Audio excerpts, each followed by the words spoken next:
بسم اللہ الرحمن الرحیم۔ السلام علیکم ورحمۃ اللہ وبرکاتہ۔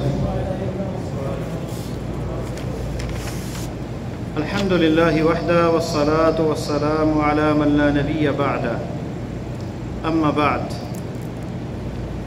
اعوذ باللہ السمیع العلیم من الشیطان الرجیم، رب اشرح لی صدری ویسر لی امری واحلل عقدۃ من لسانی یفقہوا قولی۔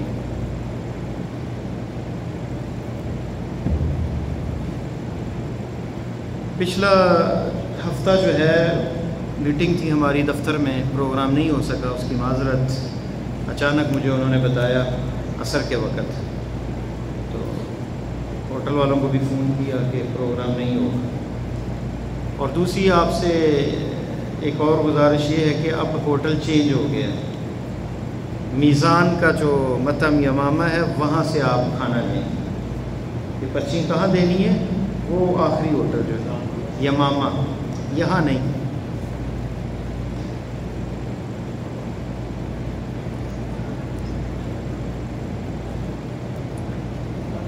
اللہ کی تعریف ہر کام سے پہلے اس رب کی توصیف و ثنا، جس کام میں بھی اس کا نام آ جائے وہ برکت والا بن جاتا ہے۔ اور بے شمار درود و سلام نبی کریم احمد مجتبیٰ محمد مصطفیٰ صلی اللہ علیہ وسلم کی ذات گرامی کے لیے۔ یہ ہمارا میعاد کا، آخرت کا اثاثہ ہے، آپ پر درود پڑھنا، اور زندگی کے اندر اللہ کی رحمتیں سمیٹنے کا ذریعہ بھی ہے کہ من صلی علیہ واحدا صلی اللہ علیہ بہا عشرا، جو ایک دفعہ درود پڑھتا ہے پیارے حبیب صلی اللہ علیہ وسلم پر، اللہ تعالیٰ اس پر 10 دفعہ درود پڑھتے ہیں۔ کیا مطلب ہے؟ 10 دفعہ درود بھیجتے ہیں، 10 رحمتیں نازل کرتے ہیں۔ اللہ کا درود پڑھنا یا درود بھیجنا وہ رحمت کا معاملہ ہے کہ اللہ رحمتیں 10 جو ہے وہ نازل کرتے ہیں، اور کس کو رحمت کی ضرورت نہیں۔ اللہ تعالیٰ نے 99 رحمتیں پیدا کی، 100 رحمتیں۔ اللہ تعالیٰ کی رحمت کی بات آپ کو بتاؤں کتنی وسیع ہے۔ اس ایک رحمت کی بدولت یہ ہمیں کائنات کے اندر اس دنیا میں ماں بیٹے کا پیار، بہن بھائی کا پیار، والدین کی اپنی اولاد سے شفقت، دوستوں کی آپس میں محبت، آپس میں ریلیشن، یہ عشق و محبت، مودت، الفت کے جو رشتے ہیں، یہ سارے ایک رحمت کی بدولت ہیں جو اللہ نے دنیا میں نازل کی۔ ایک رحمت جس میں ایک جانور بھی، خونخوار درندہ بھی اپنے بچے کے اوپر پاؤں نہیں رکھتا، ہاتھی جو ہے وہ اپنے بچے کے اوپر پاؤں نہیں رکھتا، شیر اپنے بچے کو نہیں کھاتا۔ یہ رحمت اور یہ جو ممتا ہے یہ صرف ایک رحمت کی بدولت ہے کہ مائیں جو ہیں کتنی برداشت کر لیتی ہیں بچوں کی خاطر، اپنی زندگی تیگ دیتی ہیں، شوہر کی نہ چاہتے ہوئے برداشت کر لیتی ہیں اسے صرف بچوں کی خاطر۔ اور سانپ جس سے بچپن میں وہ دیکھ لیتی تو چیخیں مارتی، لیکن بچوں کی بچانے کے لیے سانپ کو قتل بھی کر دیتی ہے ماں۔ یہ ساری ایک رحمت کی بدولت ہے۔ اور اگر اللہ کی 10 رحمتیں میسر آ جائیں پیارے نبی صلی اللہ علیہ وسلم پہ درود پڑھتے ہوئے تو زندگی بدلنا جائے گی، لیکن یہ درود دل سے نکلنا چاہیے، آپ کی محبت میں ادا ہونا چاہیے، آپ کی فرما برداری میں، آپ کی اطاعت کے اندر، کہ آپ کے لیے ہر چیز قربان ہے، اپنی عادتیں، لوگ کیا کرتے ہیں، میرے گاؤں میں کیا کرتے ہیں۔ جب آپ کا فرمان آ گیا تو چاہے اپنی سب سے بڑی عادت کے اوپر ہٹ کرے، وہ سب سے بڑی جو ہے وہ زنجیر عادتوں کی جو ہمیں پڑی ہوئی ہے، ہمارے وہ عقائد جو فاسد ہیں، سابقہ عقائد، سابقہ عقیدے، ان پہ بھی اگر وار پڑ جائے، اگر نبی علیہ السلام کا فرمان ہے تو اسے چھوڑ دیا جائے۔ اللہ کے نبی صلی اللہ علیہ وسلم کی تعلیمات اور آپ کی رہنمائی ہمارے لیے روشنی کا مینار ہے، ہمارے لیے زندگی ہے اس کے اندر، ہمارے لیے اس میں لذت کا سما ہے، ہمارے لیے سعادت اور خوشی کا سما ہے اس میں۔ آج کی ہماری نشست جو ہے 10 چیزیں ہم پڑھیں گے۔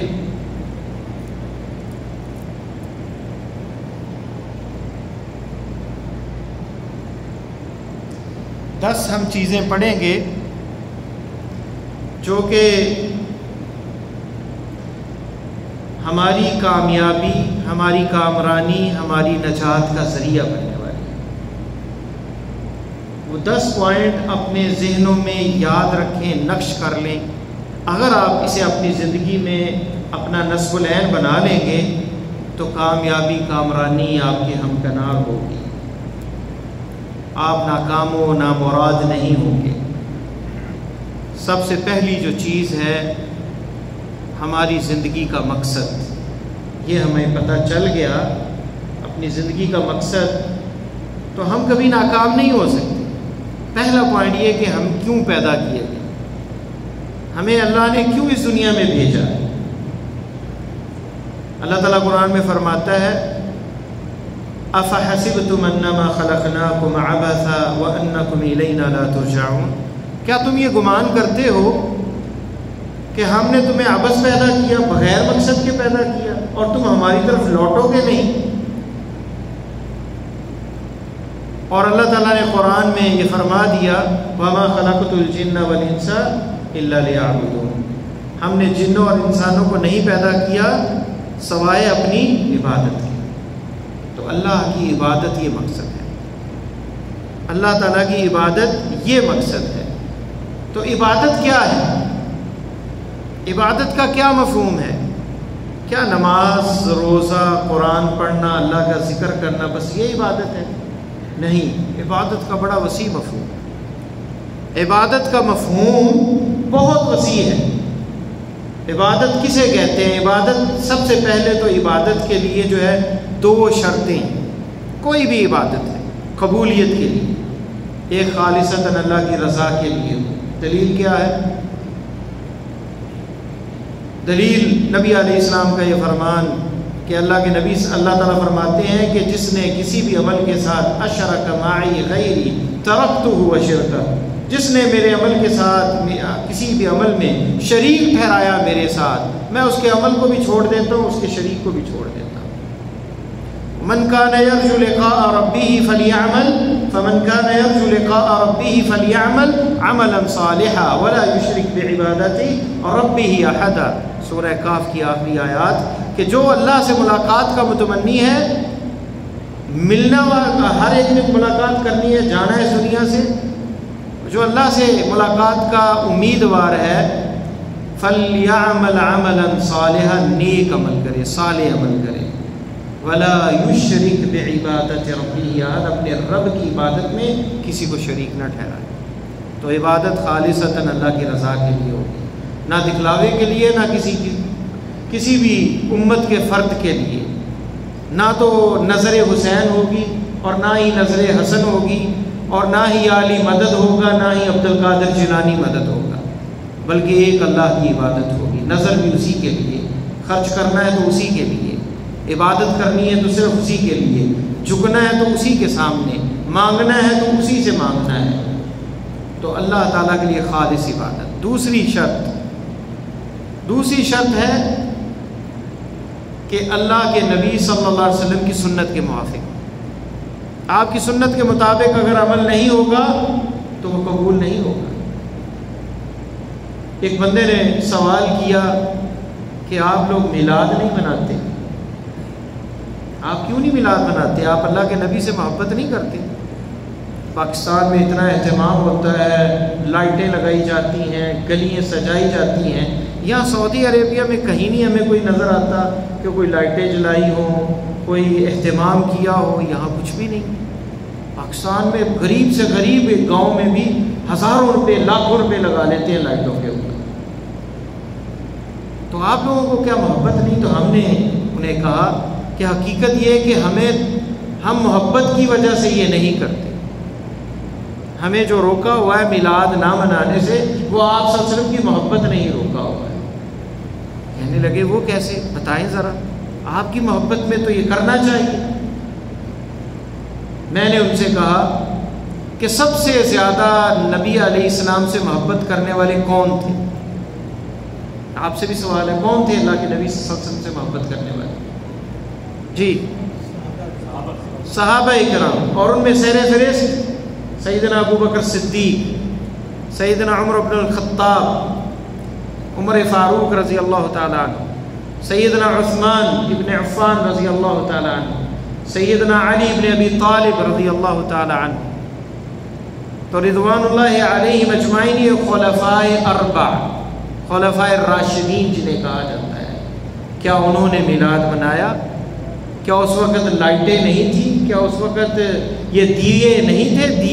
دیے جو ہوتے جو تیل سے جلتے تھے، لائٹیں تھیں، لائٹیں ہوتی تھیں۔ کیا انہوں نے جلائی ہیں؟ کیا انہوں نے اہتمام کیا؟ کیا انہوں نے حلوے پکائے؟ کوئی دعوت کا اہتمام کیا؟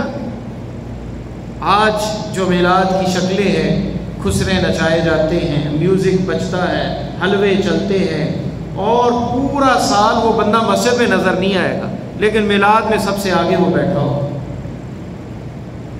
کیا یہ محبت ہے؟ کیا نبی علیہ السلام کے وہ صحابہ کو محبت نہیں تھی؟ ہمیں ان سے زیادہ ہے محبت؟ ہرگز نہیں۔ اس کا مطلب ہے یہ ایجاد ہے۔ آپ صلی اللہ علیہ وسلم کی 63 سالہ زندگی کے اندر آپ نے کبھی اہتمام کیا؟ بلکہ یہ تاریخ میں لکھا ہے کہ 12 ربیع الاول کی چھٹی ہوتی تھی پاکستان کے اندر آپ کی وفات کی وجہ سے۔ ابھی 12 ربیع الاول کو جو ہے وہ چھٹی ختم ہو کے وہ میلاد کا جو ہے وہ بنانے لگ گئے، اور 12 دن جلوس نکلنے لگ گیا ہے، جھنڈے لے کر جلوس کی شکل میں نکلتے ہیں، اور اس میں ایک نیا اضافہ کیا ہے کہ روضہ رسول کی باڈی بنائی جاتی ہے، ماڈل بنایا جاتا ہے، وہ بھی اٹھایا جاتا ہے ان لوگوں کی طرح جب حسن حسین کے وہ مزار بنا کے نکلتے ہیں، اسی طرح یہ 12 دن جناب جلوس نکلتا ہے۔ کیا یہ اس میں پیسے خرچ ہوتے ہیں، کروڑوں روپے خرچ ہوتے ہیں، توانائیاں صرف ہوتی ہیں، وقت صرف ہوتا ہے، کیا اس پہ اجر ملے گا؟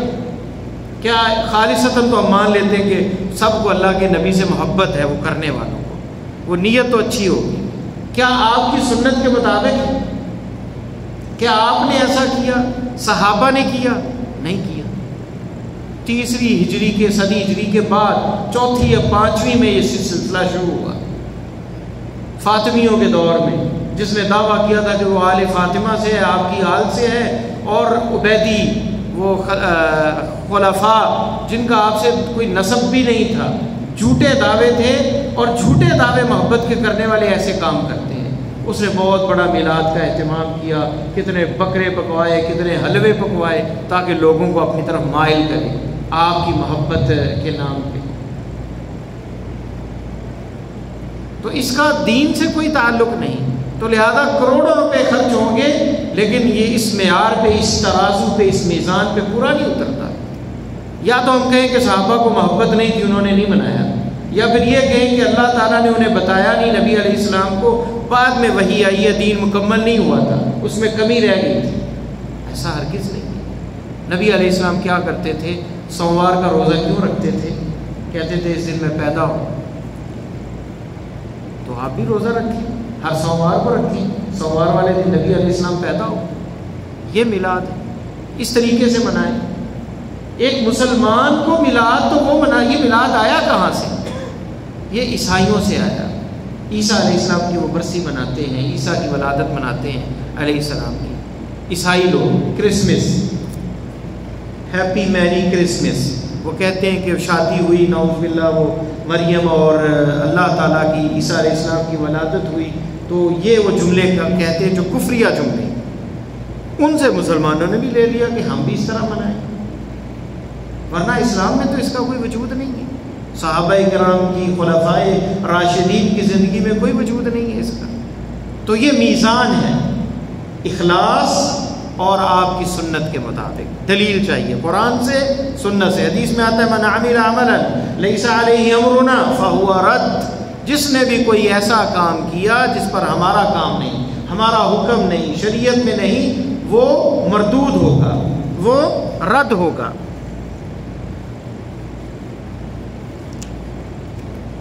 سب کو ایک ایک دے، تو وہ مردود ہوگا۔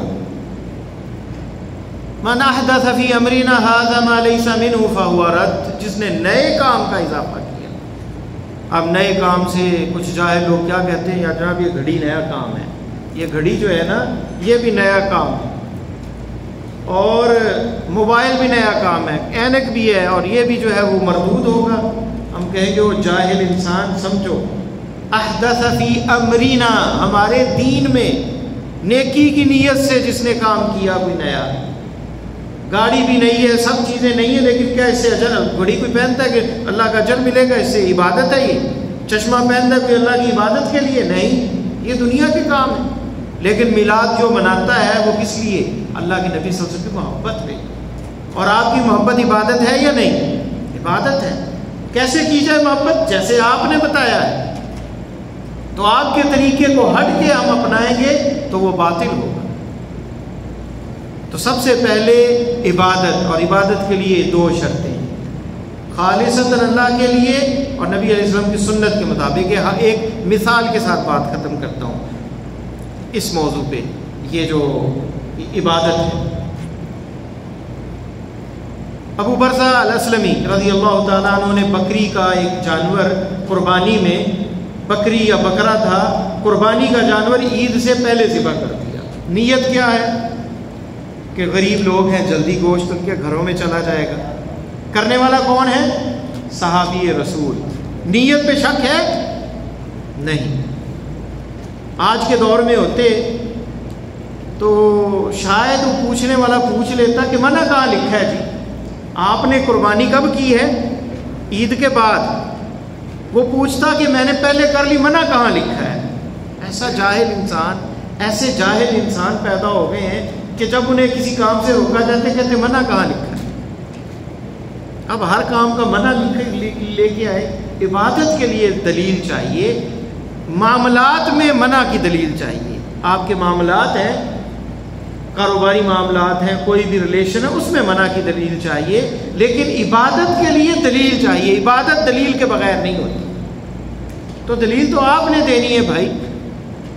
تو اس صحابی کو نبی علیہ السلام نے کیا کہا؟ انما ہی شاۃ لحم، یہ بکری ذبح ہوئی ہے عید کے لیے، قربانی جو ہے اضحیہ وہ نہیں ہوئی۔ انما ہی شاۃ لحم، گوشت تو مل گیا لیکن اجر نہیں ملے گا، عبادت ادا نہیں ہوئی، وہ دوبارہ کرنی پڑے گی۔ کیوں نہیں قبول ہوئی؟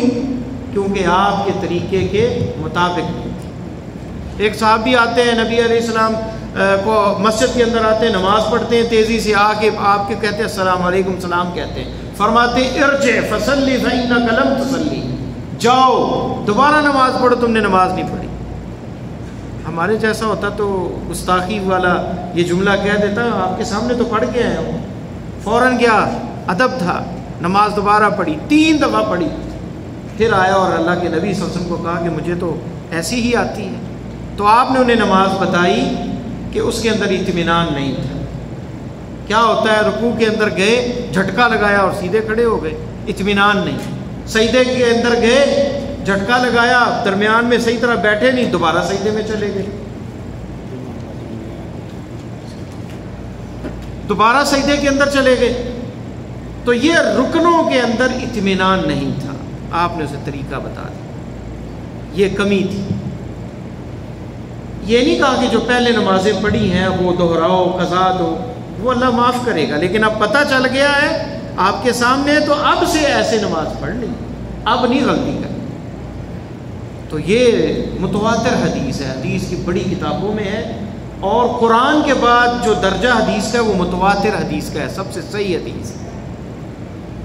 تو آپ نے اسے کہا کہ تم نے نماز نہیں پڑھی، حالانکہ پڑھی تھی، تو اس کا مطلب ہے کہ سنت کے مطابق ہونا ضروری ہے۔ تو عبادت کے لیے سنت کے مطابق ہونا ضروری۔ دوسری بات عبادات کے حوالے سے کہ عبادات کے لیے 2 شرطیں ہیں قبولیت کے لیے۔ یہ جو اللہ تعالیٰ کو قرب حاصل کرنا ہے، یہ عبادات ہیں، اس میں کچھ فرائض ہیں، کچھ مستحب ہیں، روزے فرض ہیں رمضان کے، سوموار جمعرات کا مستحب ہے، بندہ رکھ سکے تو اچھی بات ہے لیکن گناہ گار نہیں ہوتا۔ اسی طرح تہجد کی نماز فرض نہیں ہے، واجب نہیں ہے، لیکن اللہ تعالیٰ کا قرب حاصل ہوتا ہے، ثواب ملتا ہے، اللہ کا ذکر جو ہے وہ زیادہ جتنا کرے اتنا زیادہ اجر ملتا ہے۔ اسی طرح نوافل ہیں، وہ جتنے زیادہ پڑھیں زیادہ ثواب ہے، لیکن 5 وقت کی نماز فرض ہے اور واجب ہے یہ۔ اس کے علاوہ ایک اور قسم بھی ہے عبادات کی، اور وہ کیا ہے؟ اللہ تعالیٰ کا یہ فرمان سنیں۔ اللہ تعالیٰ فرماتے ہیں اپنے نبی کو اعلان کر دیجیے، قُلْ إِنَّ صَلَاتِي وَنُسُكِي وَمَحْيَايَ وَمَمَاتِي لِلَّهِ رَبِّ الْعَالَمِينَ لَا شَرِيكَ لَهُ وَبِذَلِكَ أُمِرْتُ وَأَنَا أَوَّلُ الْمُسْلِمِينَ۔ کہہ دیجیے اے نبی صلی اللہ علیہ وسلم، بے شک میری نماز، میری عبادت، میرا جینا مرنا للہ رب العالمین، اللہ کے لیے، اور اسی کا مجھے حکم ملا ہے۔ وَأَنَا أَوَّلُ الْمُسْلِمِينَ، میں سب سے پہلا مسلمان ہوں، سب سے پہلا تابع دار ہوں اللہ کے احکامات کا۔ یہ اس صوفی کی طرح نہیں، اس ولی کی طرح نہیں جو کہتے ہیں کہ اب ہمیں سب کچھ معاف ہو گیا ہے، ہمیں یقین ہو گیا، اب ہم پہ نماز پڑھنا فرض نہیں ہے۔ اب وہ بھنگڑے ڈال رہا ہے اس پہ قوالی پہ، اب نماز کا اذان ہو رہی ہے، وہ نماز پڑھنے نہیں جاتا۔ یہ اللہ کے نبی صلی اللہ علیہ وسلم ہے جو موت تک، آخری وقت تک نماز آپ نے نہیں چھوڑی۔ تو یہ مفہوم واضح ہے، جینا مرنا، شب و روز، لیل و نہار، ہر چیز اللہ کے لیے۔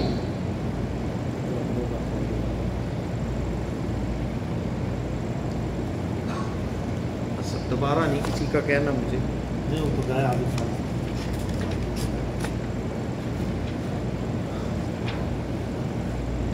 تو عبادات کا بڑا وسیع مفہوم ہے۔ حدیث میں آتا ہے اِنَّ أَقْرَبَكُم مِّنِّي مَجْلِسًا يَوْمَ الْقِيَامَةِ أَحَاسِنُكُمْ أَخْلَاقًا، تمہارا سب سے قریب میری مجلس میں قیامت کے روز ہوگا کون؟ أَحَاسِنُكُمْ أَخْلَاقًا، جس کا خلق سب سے اعلیٰ ہو۔ عبادت ہے یا نہیں؟ اچھا میٹھا بول، اچھی گفتگو، اچھی گفتگو کرنا، کسی کو تکلیف نہ دینا زبان سے، کسی پر بہتان نہ لگانا، کسی کی نیت پہ شک نہ کرنا، کسی کو اذیت نہ دینا زبان سے، غیبت اور چغلی سے بچنا، اور تعریف کرنا اچھے کام کی۔ اور دوسری حدیث میں ہے ان الخلق الحسن، ان الحسن الخلق، خلق حسن، اچھا اخلاق، یصل درجۃ الصائم القائم، اس بندے کے مقام کو پا لیتا ہے بندہ کہ جو رات کو قیام تہجد پڑھتا ہے اور دن کو روزہ رکھتا ہے۔ کون ہے یہ؟ اچھے اخلاق والا سوشل ورکر، معاشرے کے اندر تنگ لوگوں کے، تنگ دست لوگ، بیمار لوگ، مزدور لوگ، مالی طور پہ کم، بیوہ، یتیم، ان کے ساتھ تعاون کرنے والا۔ فرمایا الساعی، حدیث کے لفظ ہے الساعی علی الارملۃ والمسکین کالمجاہد فی سبیل اللہ احسبہ قال کالقائم الذی لا یفطر وکالصائم الذی لا یفطر، متفق علیہ، بخاری اور مسلم کی روایت ہے کہ جو کوشش کرنے والا ہے بیوہ عورت کی حاجات کو پورا کرنے کے لیے، مسکین کی حاجات کو پورا کرنے والے کی کوشش کرنے والا، ان کی حاجات کو پورا کرنے کے لیے محنت کرنے والا، مجاہد کی طرح ہے اللہ کی راہ میں۔ اور کہا کہ میں گمان کرتا ہوں ایسے ہیں جیسے کالصائم الذی لا یفطر والقائم، رات کو تہجد پڑھتا ہے تو تھکتا نہیں ہے، مسلسل پڑھے جا رہا ہے، اور دن کو روزہ رکھ رہا ہے تو افطار نہیں کر رہا، مسلسل روزے رکھ رہا ہے۔ دیکھیں یہ عبادات کیونکہ ذات کے لیے ہے، اللہ راضی کرتا ہے اور آپ کی پرسنل ہے، یعنی آپ کی ذات تک محدود ہے۔ لیکن یہ سوشل جو ہے، کتنے خاندان، کتنے افراد آپ سے مستفید ہوتے ہیں، اس لیے اس کا اجر بھی زیادہ ہے۔ یہ نفلی بات ہو رہی ہے، نفلی روزے کی، نفلی تہجد کی۔ یہ نہیں ہے کہ بندہ فرض چھوڑ دے، نمازیں چھوڑ دے، رکھے کہ جی میں تو مسکینوں کے ساتھ تعاون کرتا ہوں، بیواؤں کا جو ہے خیال کروں گا، اور میں روزہ بھی نہیں رکھتا رمضان کے، اور نماز بھی فرض نہیں پڑھتا۔ نہیں، یہ نوافل ہے، فرائض کے ساتھ اگر یہ بندہ کرتا ہے تو نوافل ادا کرنے والوں سے آگے نکل سکتا ہے۔ صحیح مسلم میں حدیث ہے کافل الیتیمی انا وکافل الیتیمی انا وہو کہاتین فی الجنہ، آپ نے فرمایا جنت میں یتیم کی کفالت کرنے والا اور میں اس طرح ہوں گے جنت میں، قریب، 2 انگلیوں کا اشارہ کیا۔ تو اندازہ کریں، کفالت، بیواؤں بے آسراؤں کی کفالت کرنا، یتیم کی کفالت کرنے والے کو اس طرح فرمایا، اور نبیوں کا کیا مقام ہوگا، اور آپ صلی اللہ علیہ وسلم کا کیا اعلیٰ مقام ہوگا؟ کیا کسی اور کا ہو سکتا ہے؟ کسی نبی کا وہ مقام نہیں، کسی رسول کا وہ مقام نہیں جو آپ کا اعلیٰ مقام ہے۔ تو جنت میں اتنا وہ قریب ہوگا، یہ نہیں ہے کہ وہ رسول کے برابر مقام میں چلا جائے گا، لیکن جیسے قریب بندہ ہوتا ہے، بات کرنے کی سہولت ہوتی ہے، ملاقات کی سہولت ہوتی ہے، یہ سہولت اسے ملے گی، اور یقیناً مقام بھی اعلیٰ ہوگا عام لوگوں سے۔ تو یہ کون سی عبادت ہے؟ یہ سوشل، یہ تعاون کرنا معاشرے کے اندر۔ ایک اور حدیث میں جو کہ صحیح جامع صغیر میں ہے، 176 نمبر حدیث ہے، طبرانی کے اندر، اوسط طبرانی، معجم الطبرانی الاوسط میں ہے، 6026 نمبر اس حدیث کا، لان اسعى فی حاجت اخی، آپ صلی اللہ علیہ وسلم نے فرمایا کہ میں ایک بھائی کی حاجت کے لیے کوشش کروں، نکلوں، احب الی من اعتکف فی مسجدی شہرا، میں مسجد نبوی میں، اپنی مسجد میں اعتکاف 1 مہینہ بیٹھوں، اس سے افضل ہے کسی مسلمان کی حاجت کے لیے میں کوشش کروں۔ 1 مہینہ جو مسجد نبوی میں اعتکاف بیٹھے گا، کتنی نمازیں پڑھے گا، کتنے نوافل پڑھے گا، کتنا وہ ذکر کرے گا، کتنی دعائیں مانگے گا، اس سے بھی افضل کیا ہے؟ کسی مسلمان کی حاجت کو پورا کرنا۔ ایک اور حدیث میں فرمایا، خیرکم، تم میں بہترین کون ہے؟ خیر للناس، جو لوگوں کے لیے بہتر، جو لوگوں میں خیر کے کام اور بھلائی تقسیم کرتا ہے۔ تو یہ ساری چیزیں عبادات ہیں۔ تو نوافل اور مستحبات جو ہے، کتنے لوگ ایسے ہیں کہ وہ نوافل میں لگے ہیں، مستحبات میں لگے ہیں، اور بہت سی عبادات انہیں چھوڑے بیٹھے ہیں، بھولے بیٹھے ہیں، پتہ ہی نہیں ان کو کہ یہ بھی عبادات ہیں۔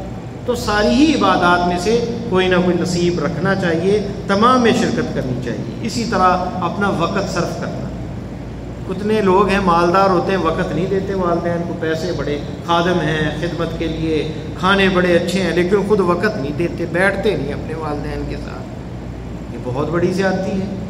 وقت دینا یہ بھی بہت بڑی بات ہے، یتیموں کے ساتھ، مسکینوں کے ساتھ وقت صرف کرنا یہ سب سے قیمتی چیز ہے، مال و دولت سے بھی قیمتی ہے، کہ آپ کسی کے ساتھ بیٹھ کر اس کے غم میں شریک ہوں، کسی کی خوشی میں شریک ہوں، کسی کا ساتھ دیں۔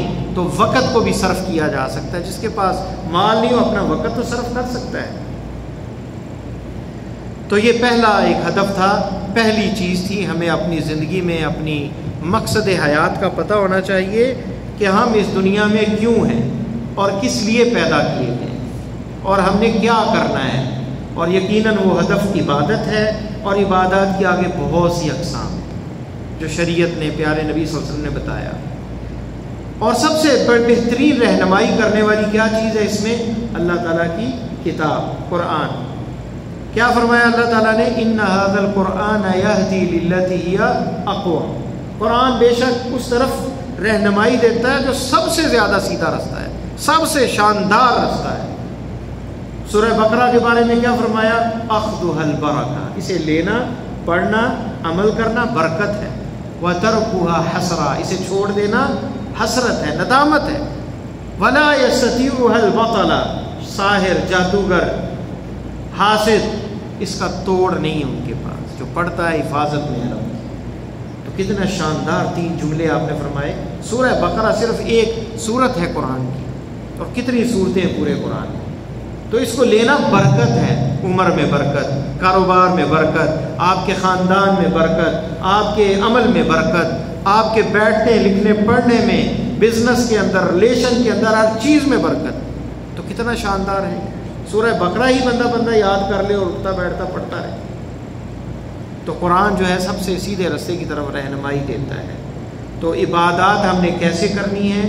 قرآن ہے، اور قرآن کے ساتھ اس کی تفسیر حدیث ہے۔ نبی علیہ السلام نے فرمایا حدیث میں، الا انی اوتیت القرآن ومثلہ معہ، کہ مجھے قرآن دیا گیا اور اس جیسا اس کے ساتھ ملا، جو کہ حدیث ہے۔ قرآن کی تفسیر کیا ہے؟ حدیث ہے۔ قرآن کو تفسیر کے حدیث کے بغیر سمجھا ہی نہیں جا سکتا۔ اور وہ بندہ ایمان ہی نہیں لا سکتا جو قرآن کو اکیلا کہے کہ بس یہ کافی ہے اور مجھے حدیث کی ضرورت نہیں ہے۔ قرآن میں کتنے ایسے معاملات ہیں کہ تفسیر اس کی حدیث میں ہے۔ طواف کرنا ہے، کتنے چکر لگانے ہیں؟ قرآن نے تو کہا فَلْيَطَّوَّفُوا بِالْبَيْتِ الْعَتِيقِ، بیت اللہ کا طواف کریں، کتنے چکر لگائیں؟ کتنے طواف؟ 10 12 15، یہ حدیث میں آیا کہ 7 چکر ہیں۔ نماز صلو اقیم الصلاۃ، نماز پڑھو، اور آپ نے فرمایا صلو کما رأیتمونی اصلی، ویسے نماز پڑھو جیسے مجھے دیکھتے ہو۔ تو نماز کی تفاصیل کہاں ہیں؟ حدیث کے اندر۔ ظہر کی 4 رکھتے ہیں، کہاں ہیں قرآن میں؟ کہیں ہے؟ عصر کی کتنی رکھتے ہیں؟ فجر کی کتنی ہے؟ یہ حدیث کے اندر ہے۔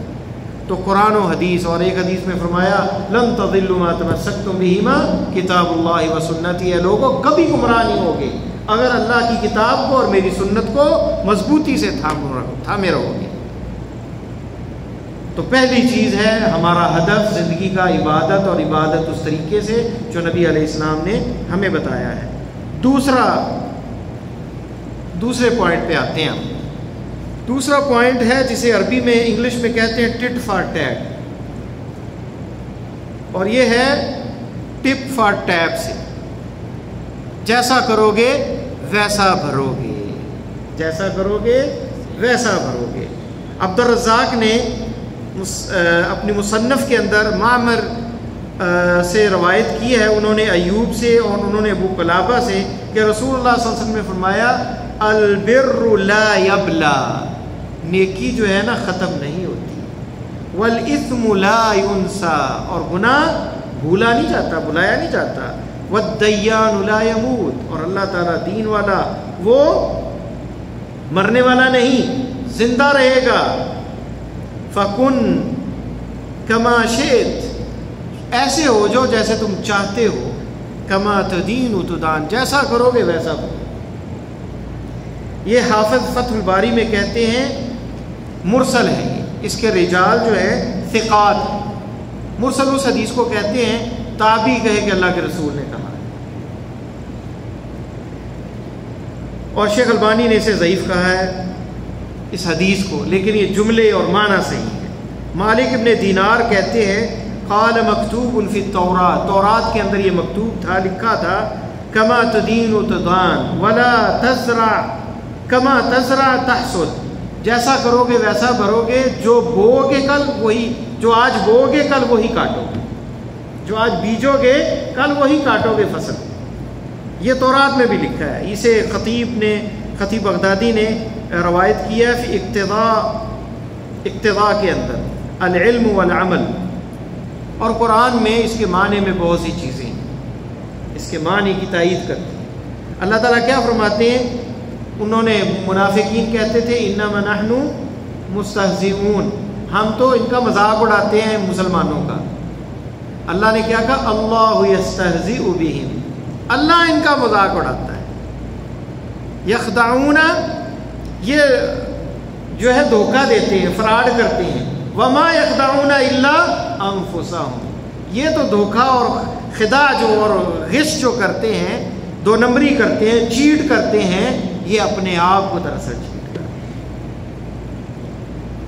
فیسخرون منہم، یہ مذاق اڑاتے ہیں، سخر اللہ منہم، اللہ ان کا مذاق اڑاتے ہیں۔ اور هل جزاء الاحسان الا الاحسان، احسان کا بدلہ کیا ہے؟ احسان ہے۔ اور فرمایا ارحموا من فی الارض، حدیث کے لفظ ہیں یہ، شیخ البانی نے اسے صحیح کہا ابو داؤد کے اندر 4941 نمبر حدیث۔ فرمایا ارحموا من فی الارض، جو زمین میں ہے ان پر رحم کرو، جانور ہیں، انسان ہیں، چرند پرند ہیں، تمام پہ رحم کرو، رحمت کا معاملہ کرو۔ یرحمکم من فی السماء، جو آسمان میں ہے، کون ہے آسمان میں؟ اللہ تعالیٰ، وہ تم پر رحم کرے۔ تو یہ بھی وہی تائید ہے عثمانی کی، کما تدین تدان، جیسا کرو گے ویسا کرو گے۔ آج آپ کسی کو دھوکہ دیتے ہیں، کسی کے لیے مشقت پیدا کرتے ہیں، کسی کو تکلیف دیتے ہیں، کل آپ کو بھی تکلیف اٹھانی پڑے گی۔ آپ کے لیے بھی کوئی فراڈ اور گڑھا کھودنے والا مل جائے گا جو آپ کو گرائے گا۔ اس لیے کبھی کسی کا برا نہ سوچیں، ہمیشہ اچھا سوچیں، اچھائی بانٹیں۔ آپ اچھائی چاہتے ہیں، خیر چاہتے ہیں، اچھائیاں بانٹیں، آسانیاں دیں، کسی کو مشکل میں نہ ڈالیں، اللہ تعالیٰ آپ کے لیے آسانیاں پیدا کر دیں گے۔ اور آپ کو پریشانی نہیں ہو. حدیث میں ہے احفظ اللہ یحفظ کا، تو اللہ کی حفاظت کر، اللہ کے قوانین کی، اس کے دستور کی، اس کے فرامین کی، اس کے احکامات کی. یحفظ، اللہ تمہاری حفاظت کرے گا، تمہیں ہر برائی سے بچائے گا، ہر فتنے سے بچا لے گا. لیکن اللہ کے حدود کی اور اس کے احکامات کی پابندی کرنی ہوگی. یہ ترمذی کے اندر ہے اور حسن صحیح ہے یہ، اور شیخ البانی نے اسے صحیح کہا. المسلم اخو المسلم، مسلمان مسلمان کا کیا ہے؟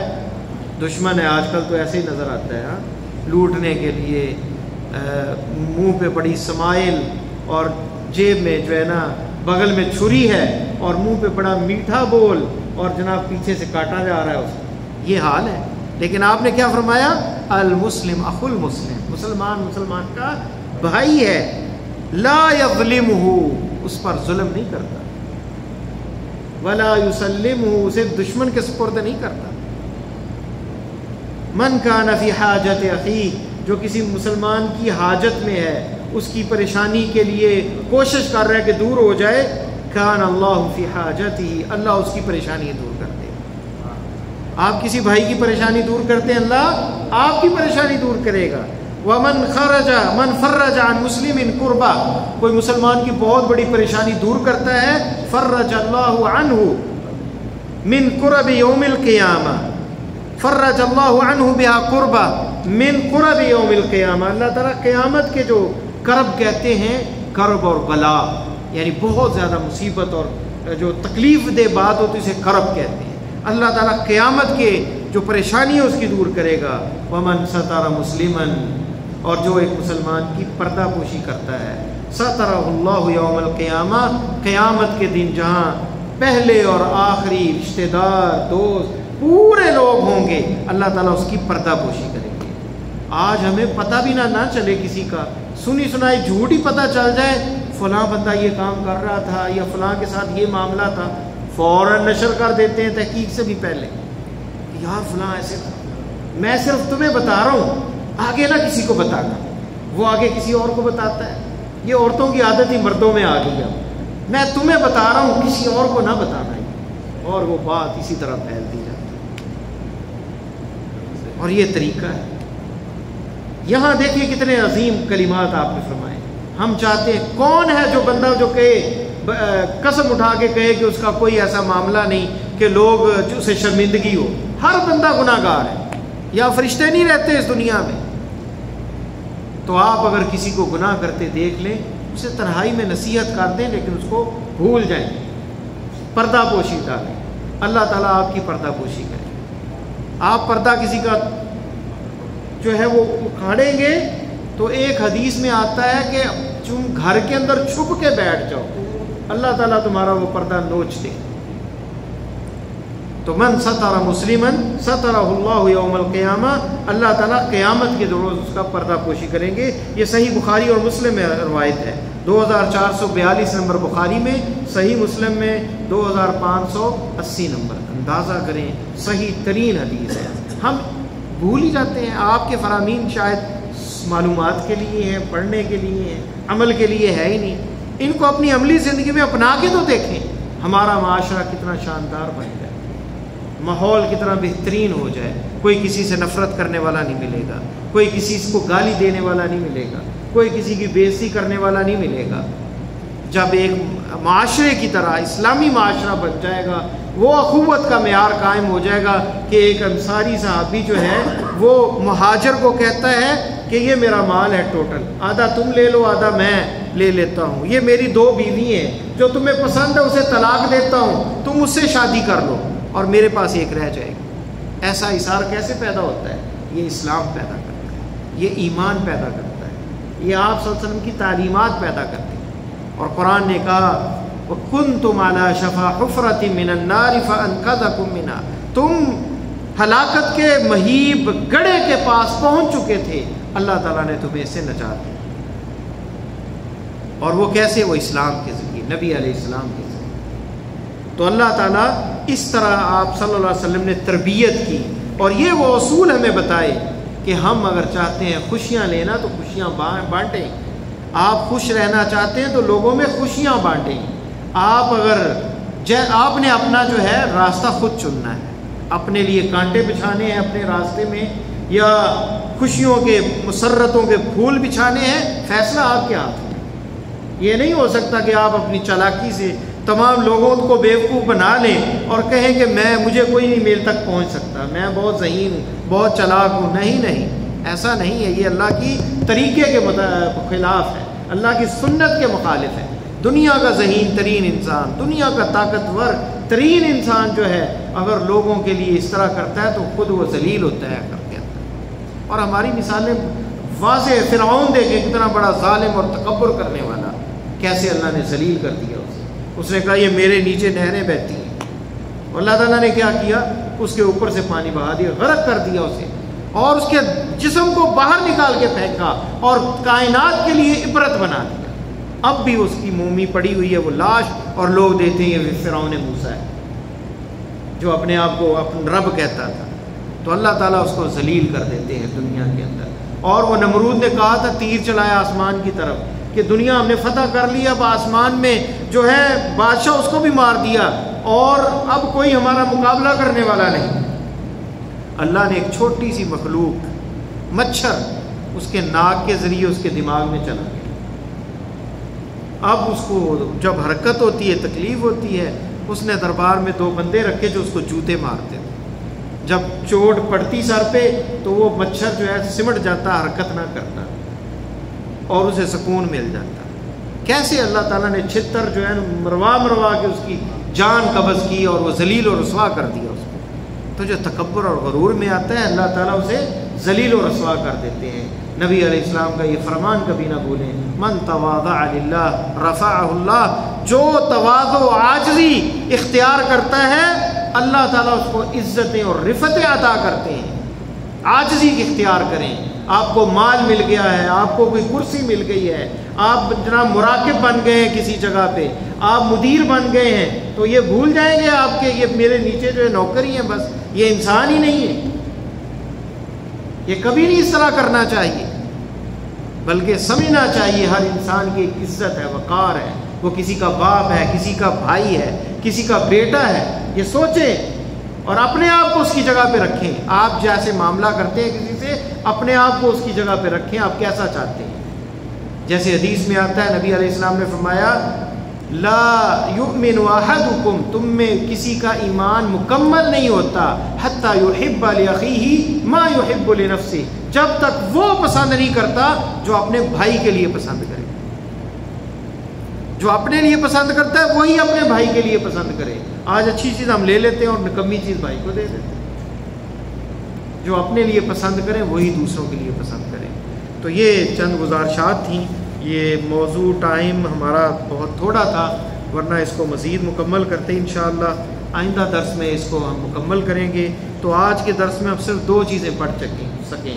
عبادات کا مفہوم، ہماری زندگی کا مقصد عبادت ہے، اور دوسری چیز جیسا کرو گے ویسا بھرو گے. اگر آپ پھول بکھیرو گے، خوشیاں بانٹو گے تو آپ کو بھی خوشیاں ملیں گی. آسانیاں تقسیم کرو گے آپ کو آسانیاں ملیں گی. لیکن اگر آپ لوگوں کو تنگ کرو گے، ذلیل کرو گے تو مقدر ذلت ہے، رسوائی ہے اور تنگی اور بربادی ہے. اللہ سے دعا ہے کہ اللہ مجھے اور آپ کو قرآن و سنت پر عمل کرنے کی توفیق عطا فرمائے اور دنیا آخرت ہماری آسان فرمائے. السلام علیکم ورحمۃ اللہ وبرکاتہ.